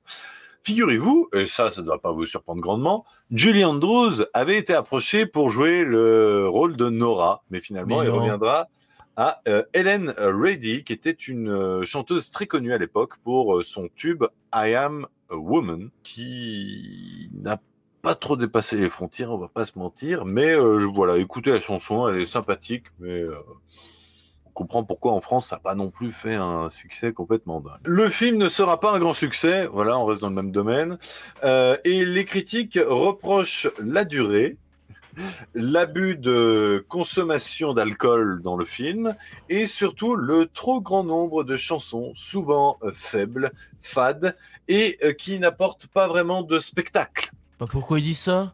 Je ne sais pas. Voilà. Il y a quand même une critique positive qui dira que c'est le film Disney le plus rythmé depuis plus de 10 ans. Alors, si vous arrivez à trouver Peter Elliot le Dragon plus rythmé que l'apprenti sorcière, ou les chansons meilleures que dans l'apprenti sorcière, ben écoutez, je démissionne. Parce que là, ça serait absolument honteux. Alors, qui se sent le plus chaud pour commencer? Je vous laisse. On est tous d'accord de toute façon. Bon, j'attaque. C'est vrai, je pense. Lance-toi, mon petit. Allez. C'est le pire film Disney pour l'instant. Voilà, non mais je dis voilà, j'attaque direct. Pour moi, c'est le plus mauvais que j'ai vu jusque-là. Je trouve que c'est terriblement ennuyant. Ça dure 2h10. 2h10. Et c'est long, mais c'est long. Ça raconte presque rien. C'est que sur les 20-30 dernières minutes qu'il commence à se passer un truc. Et encore, est-ce que c'est vraiment très intéressant? À vous d'en juger. Mais c'est pour moi que sur les 30 dernières minutes qu'il commence à y avoir vraiment une réelle intrigue qui se met clairement en place, quoi. Parce que sinon, les premières 1h30, c'est juste de l'exposition pour montrer différents personnages, les méchants, le garçon qui va à l'école et tout ça, et machin. Ça aurait pas forcément dérangé, et en soi, je vais pas être de complète mauvaise foi, il y a 2-3 passages qui fonctionnent pas trop mal. La musique du méchant quand il arrive en ville et qu'il arrête pas à prononcer le prénom de la ville, j'ai trouvé ça plutôt amusant, je l'avoue. C'est Passama Quidi, du coup, c'est ça? Je sais plus, justement, à chaque fois il bug, mais il le dit en chantant, parce que je trouve ça plutôt drôle du coup, parce qu'à chaque fois il en rajoute. J'ai bien aimé l'effet enfin pas mise en scène, mais plutôt de décor, où il y a le dragon qui passe à travers les murs de l'école et qui fait pile la forme du dragon. C'est une galère à faire, honnêtement, donc chapeau là-dessus, c'était plutôt bien fait, on va pas faire la fine bouche. Je crois que j'ai fait le tour de ce que j'ai aimé. Maintenant on va parler du reste. Alors les chansons, comment dire, il y en a beaucoup trop. Effectivement, ils ont raison de l'avoir critiqué. Et elles sont longues. Et elles sont pas toutes folles. Elles sont même pour la plupart pas terribles du tout. Il y en a juste une ou deux qui sont amusantes. On va dire les poches. Voilà, elle est marrante, on va dire celle-là, ça c'est cool. Les personnages, le gamin, j'avais envie de le baffer tout du long. Je trouve que il est insupportable, et en plus de ça, je trouve que autant d'habitude je trouve que les enfants ils jouent bien, là je trouve que le gamin joue super mal. Mais alors vraiment là Bon, après le pauvre, c'est vrai que tu te dis Elliot, t'es où? À droite. Ah oui. Ça se voit qu'ils savent pas où ils regardent, c'est triste. Ah bah là, c'est pas de leur faute aussi, mais genre tu vois, ils regardent comme ça et le gars il est là en fait. Enfin, des fois c'est. Ah, t'as l'impression qu'il joue Daredevil en fait. Puis bon, le Elliot il est bien sympathique 2 secondes, hein, il est bien mignon, hein, mais quand même il fait beaucoup de conneries. Et au bout d'un moment, faire 2-3 bêtises pour le scénario, tout ça, on accepte, c'est rigolo. Mais quand on fait une dizaine dans le film, et qu'à chaque fois c'est de ta faute, ça devient relou au bout d'un moment. Et t'as pas envie de suivre cette petite créature, parce que oui, elle est mignonne, mais au bout d'un moment, elle fait plein de conneries, donc au bout d'un moment... Il est mignon. Mais c'est pour sauver le garçon. Bah oui, puis il est mignon. Il est mignon. Puis mignon encore, vu l'animation qui est quand même oscille entre le tout à fait acceptable et le... voilà. Ah bah il fait complètement à part, hein. Enfin tu vois, c'est... Oui. Et encore, j'aurais pu pardonner tous ses défauts au film. Très facilement, si au moins il était court. Mais 2h10. J'aurais pu faire tellement de choses en 2h10, bien plus intéressantes. J'aurais pu, je sais pas, regarder un autre film, travailler, faire la vaisselle, ça aurait été plus intéressant que de regarder... Revoir Danny le petit mouton noir. Mais c'est que c'est limite... Vraiment, ça me fait relativiser Danny le petit mouton noir. Je sais pas si vous vous rendez compte. Non, il est nul, mais dans tous les cas... Non, Jérémia je vais vous laisser de la matière pour que vous aussi vous puissiez cracher votre venin si jamais vous avez... mais je pense que je suis vraiment pas apprécié. C'est pour moi vraiment pour l'instant le pire film de la sélection. Il est ultra long, ça s'arrête pas. C'est... Là, quoi. Cannes. Oui, la sélection. Film de la sélection, hein. Ouais, d'abord là. Laisse-moi tranquille. Il aura pas la palme. Hein. Ah, ça, il aura pas la palme. Ah, ça, c'est sûr. Ça, c'est sûr et certain. Enfin, voilà. Pour moi, Peter et les Dragons, c'est le pire Disney jusqu'à présent. Après, est-ce qu'il va être détrôné? Peut-être. Possible. Nous verrons bien. Mais pour moi, c'est un non complet. Et je pense que le remake est forcément mieux parce que ça doit pas être très dur de faire pire. Bah, il y a Robert Redford quand même et Bryce Dallas Howard, donc déjà. C'est vrai. Déjà, normalement, ça passe. À qui veut se lancer ensuite? Moi, je vais dire un peu pareil que toi. Je vais juste rajouter que je ne pensais l'avoir jamais vu. Je pensais le découvrir. Et au fil des scènes, je me suis dit, ah mais ça m'a traumatisé. Ah bah ça me rappelle un truc. Ah bah donc en fait, j'ai déjà dû le voir, et même plusieurs fois, parce qu'il y avait vraiment des choses dont je me souvenais bien. Et voilà, après, bon, il y a quelques scènes rigolotes. Moi, le dragon est quand même attachant, je trouve. Surtout qu'il est tout seul dans une grotte et il a droit à 2 minutes de visite par jour. Donc, le pauvre, il est obligé de se cacher, voilà. Et en plus, c'est un dragon qui sauve a priori tous les petits enfants Donc bon, la poésie là-dessus est jolie, mais c'était vraiment sur la fin. Les fins, parce que moi je trouvais qu'il y en avait plusieurs, entre le sauvetage de là, le sauvetage de ci, ils se retrouvent les amoureux, et les adieux, bref, c'était hyper long, comme les musiques. Et c'est ce qu'on peut résumer à ce film, c'est qu'il est beaucoup trop long. Pour toutes les scènes sont longues, tous les blagues sont un peu longues, les jeux d'acteurs sont lourds, bref. C'est sûr que c'est pas le meilleur. Après, pour enfants des années 70, peut-être que ça marchait très bien. Hein. Ah bah j'espère qu'ils ont passé un meilleur moment que moi, ça c'est sûr. Si je l'ai vue petite, c'est que je devais l'apprécier certainement, je ne sais pas, ou on me forçait à le regarder, mais voilà. Je serais contente de ne plus le revoir, voilà. Ah, et Cinéphage sera content que mon flop n'a plus Fantasia, du coup, mon flop 3. Ah, voilà une bonne nouvelle. Puisque j'ai mis Peter et Elliot le dragon, voilà. Et toi, de ton côté cinéphage, est-ce que toi aussi tu es opposé à ce film ou au contraire tu trouves que c'est un chef-d'œuvre incompris? Eh ben, c'est un film dont je n'ai pas grandi avec. J'avais la cassette enregistrée.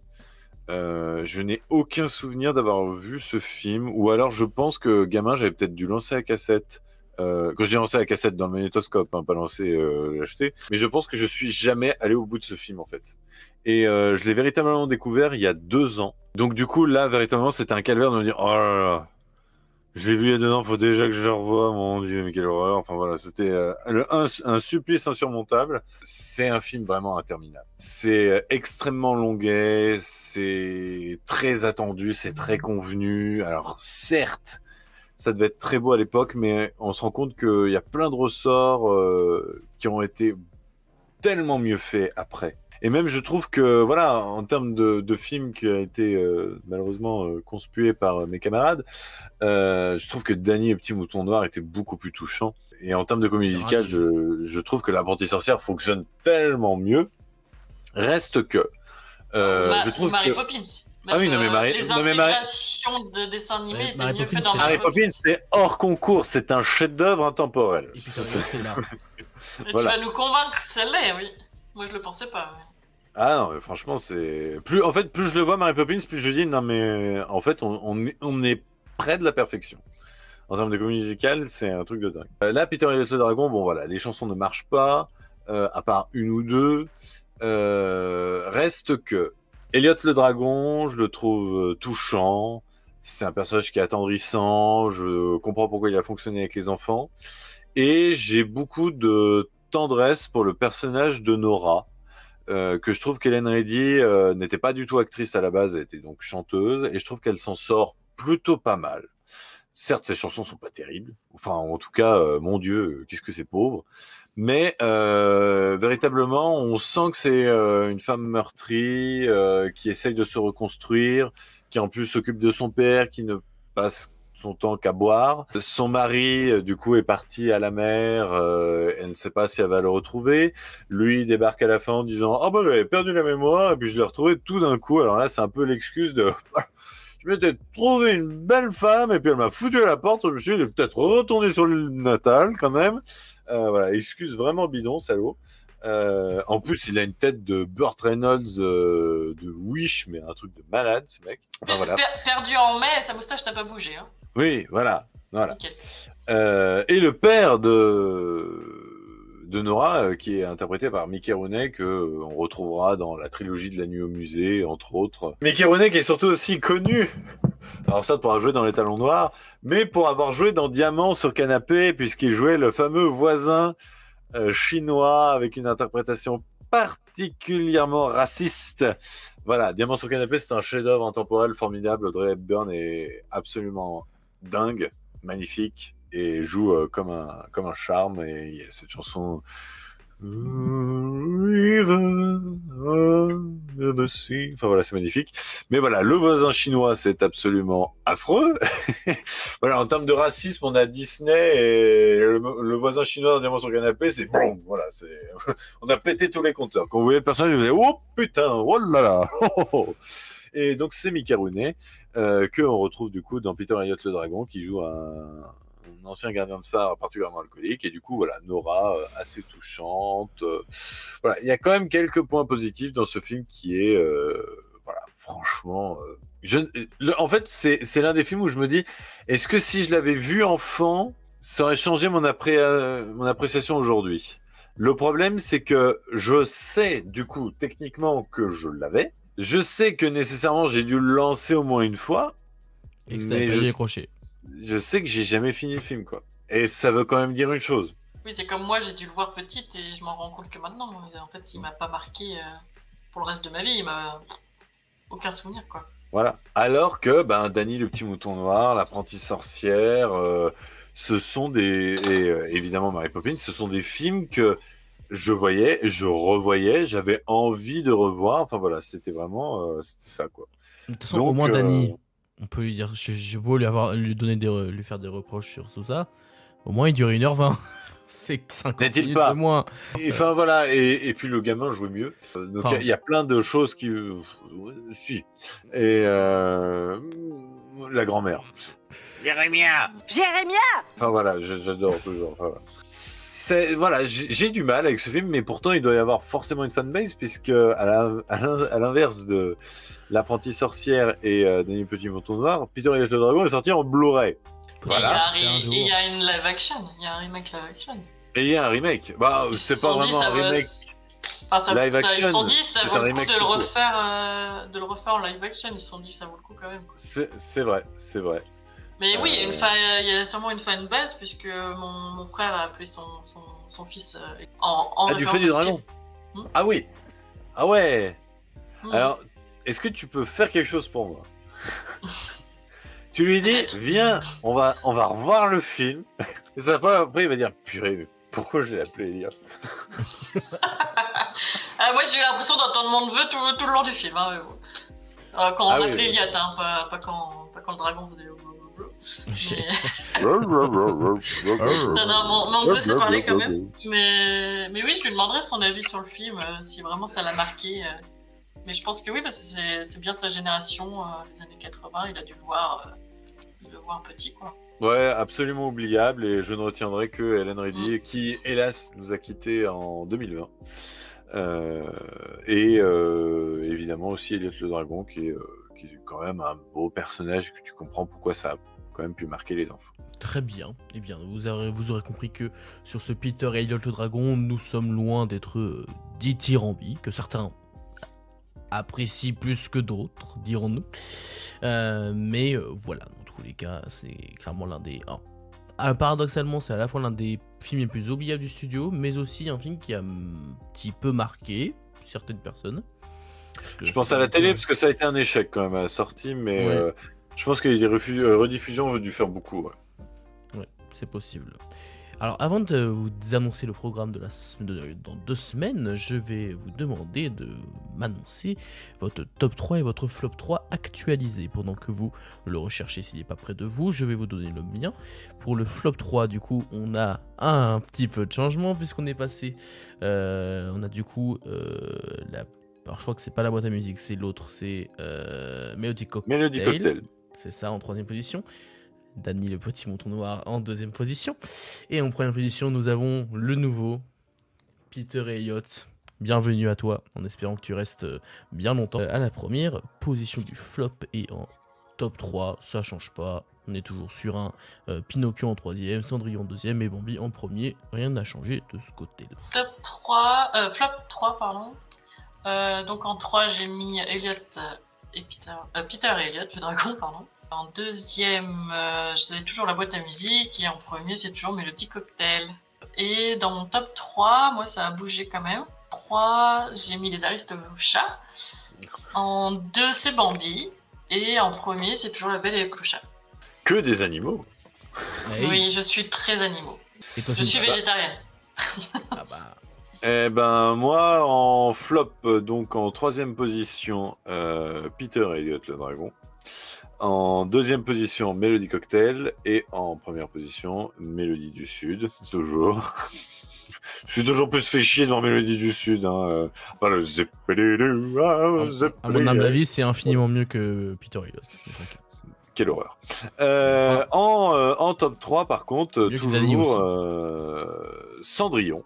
En deuxième position, Bambi. Et en première position, évidemment, toujours La Belle au Bois dormant. Mais comme vous voyez, il y a des tops et des flops qui commencent à se dessiner, qui sont un petit peu changeants. On a peut-être des points communs par-ci par-là, mais on commence à avoir déjà quelques petites divisions, quelques points de vue différents. Mais j'ai envie de dire que c'est aussi pour ça qu'on fait ça. Ça permet aussi de voir un petit peu les différents points de vue sur ce studio. Dans 2 semaines, nous évoquerons du coup 5 films, les 5 films des années 80. On a parlé des années 70 juste avant. On enchaîne avec les années 80. On va pas faire tous les films des années 90 et 2000 en une seule vidéo après, parce que vous allez voir que il y a un petit peu beaucoup de films, donc ça va être compliqué. Mais pour dans 2 semaines, nous évoquerons Rox et Rookie, Taram et le chaudron magique, Basile, détective privé, Oliver et compagnie, et enfin le cultissime La Petite Sirène. Avant d'attaquer dans 4 semaines, du coup au moment où cette vidéo sortira, certains des plus gros classiques comme Le Roi Lion par exemple. Petit film, je sais pas si vous avez entendu. Donc ça risque d'être assez intéressant tout ça. Merci à vous d'avoir été là pour cette 5e partie de Rétrospective Disney et on vous dit à dans 2 semaines. Ciao. Ciao ciao. Ciao.